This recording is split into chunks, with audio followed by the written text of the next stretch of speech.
皆さんこんにちは。ルカチャンネルのルカです。皆さん、先日リリースしたばかりのベイブレード X 初となる左回転のベイブレードコバルトドラグーン、皆さん使っておりますでしょうか。正直ね、大会とかに行っても、ワンベイではね使ってる人は少なかった印象だったんだけれども、やっぱりね 3on3 デッキですね、運用してる方がね非常に多かったんじゃないかなっていうふうに思っております。そんなわけで今回はこちら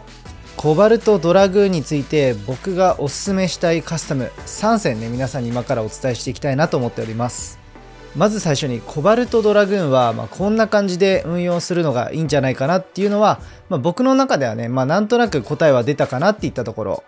なのでこの動画で今からね、ベイを実際に回して検証していくっていうスタイルではなく、今からご紹介するカスタムがなぜ良かったのか、具体的にどんな相手に対して、どういった役割を持たせたいのか、そういったところねしっかり言語化した上で皆さんにお伝えしていきたいなと思っております。それではまず僕がこのコバルトドラグーンに期待しているポイント3つ、その役割をねお伝えしていきたいなと思っております。まず1つ目、アタックベイに対してスピンが取れること。そして2つ目はディフェンス的なね立ち回りができること。最後は送り合いでスピンを1ポイント取りやすいこと。はい、それではね今回の仮想敵としてはアタックタイプからはまずこちらフェニックスウィングの 960R、それからですね続いてはこちらですね、ティラノビートの 160R、そしてもう一つアタックタイプから、こちら、はい、ドランバスター 560LF ですね。はい、で最後アタックタイプからは、仮想敵としてはまずこちらね、コバルトドレイクの、960P で、最後にやっぱりこれですよね。はい、スタミナタイプから、最強のねウィザードロット 360B、はい、大体この辺がね 3on3 デッキで大体出てくるねカスタムになってるんじゃないかなっていうふうに僕は思っております。基本的にこの辺のカスタムと当ててどうなるのかっていう構成でやっていきたいと思います。早速1機目はこちらになります。はい、コバルトドラグーン 960F、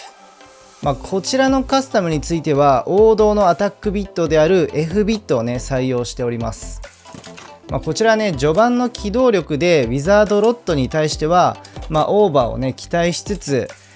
後半の送り合いになった時に、姿勢保持をしてくれるねカスタムとなっております。でラチェットに関しては、バランスとバーストのしづらさをね、取って今回は960にね、しております。でこちらのカスタム、どちらかというとアタック寄りの、パーツの構成になっているんですね。だけれども F ビットって、今までねドランソードで、運用してきた頃でも、スタミナタイプではないんだけれども、姿勢を戻してくれて、同回転もね意外とスピンを取ってくれるっていった状況がね、あったかと思います。右回転のねアタックベイに対してスピンが取れるっていうのは、姿勢保持がね、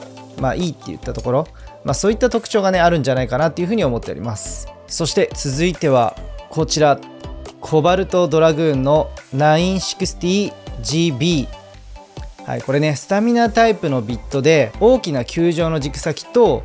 ギアが先端までねあるパーツとなっていて、姿勢保持するね性能がねかなり高いっていうポイント、コバルトドラグーンのブレードが重いことによって姿勢をね倒しやすいっていうデメリット、そういったデメリットに対して最もねサポートできるカスタムだと思っております。これね実際に対人で検証していたんだけれども、いわゆる送り合いをするんであれば、低速で打つのではなく、まずしっかりねシュートを打ち込んでいかないと、後半の送り合いが発生するタイミングで、回転数が足りなくなってしまうと。やはりメタルのブレードなのでまだまだね理想の送り合いとはね、ならないものの、そんなことをね言いつつも、現状ね送り合いに最適なね姿勢保持であったり、スタミナ面ではね、注目したいなって思ったカスタムですね。そして最後はこちらになります。コバルトドラグーン 960P、はい、これね今ご紹介した、カスタム、2つあったんですけれども、そのちょうど中間と言いますか、非常に最もね安定してバランスのね、取れたね組み合わせだと思います。P ビットがねなんだかんだ安定した動きで、冒頭にね話していた、コバルトドラグーンに期待しているねポイント、これ3つあったんですけれども、ほぼね平均的にねクリアしてるんじゃないかなと思っております。ポイントビットによってエクストリームダッシュでねアタックする軌道から軸先のね突起部分によって中心でおとなしい動きになることが可能となっております。前半はね機動力があり、で後半は中心に降りてきて、送り合いにね参加できると、姿勢保持のこの能力に関してはかなりね高いポテンシャルがあるんじゃないかなというふうに思っております。それでいて、しかもバースト耐性もあるっていったね、そんなカスタムになっております。はい、こんな感じで今ね、この3つの、カスタムをご紹介させてもらったんですけども、最後にね、ちょっとデメリットですね、ネガティブなポイントをお伝えしていきたいと思います。まずこのコバルトドラグーンなんですけども、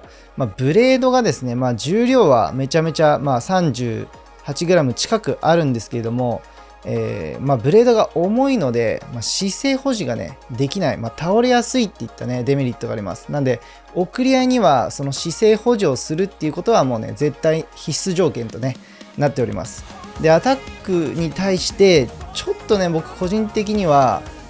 意外と耐えれないっていうか、飛ばされやすい、逆にね、そんな印象もあります。であと相手をね飛ばしきれないっていったね部分もね、ちょっとデメリットとして挙げたいなと思います。ウィザードロッドとか、比較的ね基本的に飛びにくいベイブレードなんですけれども、フェニックスウィングとか、ドランバスターとか、そういったねアタックタイプのベイブレードの方が、このコバルトドラグーンよりも、飛ばす性能はね高くなっているんじゃないかなと思います。はい、ただね、左回転、登場したばかりということで、他のね右回転の今までのベイブレードとは全くね真逆の、軌道になっているかと思いますので、そういった面白いポイントはねあると思いますので、皆さんもね何かおすすめのカスタマイズとかあればねぜひコメント欄で教えてください。はい、そんな感じで、今回この辺で動画終わりにしていきたいなと思っております。それでは最後にね告知をさせていただきます。今年の夏ルカチャンネル主催の S1 大会ルカチャンネルカップ2024サマーがね開催決定しております。ありがとうございます。今回ね静岡市でこちらの大会のイベントを行っていきたいと思っておりまして、今までにないこのスタイリッシュなね空間で、僕のね世界観が詰まったねベイバトルステージとなっております。そしてチャンピオンには、チャンピオンだけにですね、めちゃめちゃリッチで豪華なねトロフィーも用意しておりますので、ぜひ皆さん優勝を目指して頑張ってください。でエントリーの方はね7月31日までとなっておりまして、まだまだエントリー募集中なんですけども、ありがたいことにめちゃめちゃエントリーの方ね集まっておりまして、抽選とねなる可能性が非常に高いんですけれども、引き続き募集しておりますのでよろしくお願いいたします。そんな感じで今日も最後まで動画をご視聴いただきありがとうございました。このルカチャンネルではですね、ベイブレード X の最新情報や商品レビュー、それからイベントに行った際の映像、そしてシネマティックなベイブレード X の映像表現もやっておりますので、ぜひチャンネル登録と高評価よろしくお願いいたします。それではまた次の動画でお会いいたしましょう。ルカチャンネルのルカでした。バイチャ。